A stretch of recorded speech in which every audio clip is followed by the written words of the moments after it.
ગઈકાલે આશરે 9:30 વાગ્યાના અરસામાં લીંબાયત પોલીસ સ્ટેશનને એક ટેલિફોન વર્દી મળેલ, જેમાં એક મરણ જનાર ઈસમ છે જે અનુરાગ જગદીશ પવાર કરીને, જે મોટરસાઇકલ લઈને જતો હતો. એ દરમિયાન કોઈ રાહુલ જોગી નામના ઈસમે રસ્તા પર ટકરાય એ બાબતે બોલચાલી થતાં એને છાતીના ભાગે 2 ચપ્પા મારી અને હત્યા કરી દેવામાં આવેલી છે. આ બાબતનો ગુનો લીંબાયત પોલીસ સ્ટેશનની અંદર દાખલ કરવામાં આવેલો. આરોપીની શોધખોળ કરવા માટે લીંબાયત પોલીસ સ્ટેશન દ્વારા અલગ અલગ ટીમો બનાવવામાં આવેલી અને આરોપીને શોધખોળ કરવા માટે જે કંઈ ગતિવિધિ ચાલુ કરવામાં આવેલી.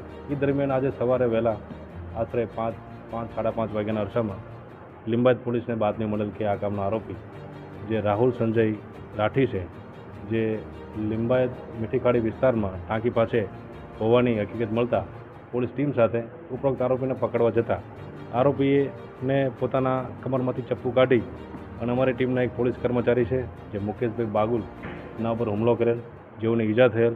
ત્યારબાદ બીજા પણ હુમલો કરતા મેં સ્વ બચાવ માટે એક રાઉન્ડ હવામાં ફાયર કરેલું. તેમ છતાં આરોપી તાબે નહીં થતા અને અમારી ટીમ ઉપર બીજો હુમલો કરવાની પૂરી શક્યતા રહેતા બીજો રાઉન્ડ મેં ફાયર કરતા એના પગમાં ફાયર કરતા એના જમણા પગમાં ગોઠીના નીચેના ભાગે એને ઈજા થયેલ છે. ત્યારબાદ આ આરોપીને સારવાર માટે નવી સિવિલ હોસ્પિટલ લાવવામાં આવ્યો છે.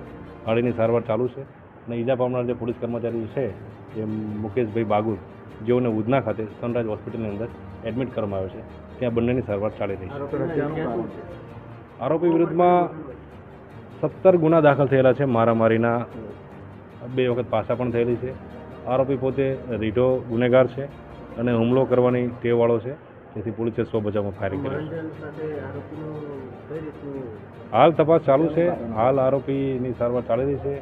આરોપીથી સારવાર પત્યા બાદ આરોપીની વધુ પૂછપરછ કરશું. તે દરમિયાન વધુ વિગત બહાર આવશે તો આપણે જાણ કરશું. પ્રાથમિક કારણ શું છે? હાલ તો પ્રાથમિક કારણ એવું જણાવ્યું છે કે જે ફરિયાદી જે છે એ પોતે બાઇક લઈને જતો હતો. એ દરમિયાન રસ્તામાં ગણેશનગર 2 ખાતે જાહેરમાં જે તકરાર થતાં બંને વચ્ચે ગાળાગાળી થયેલ, એ બાબતે આ બનાવ બનેલો હોવાનું જણાવ્યું છે.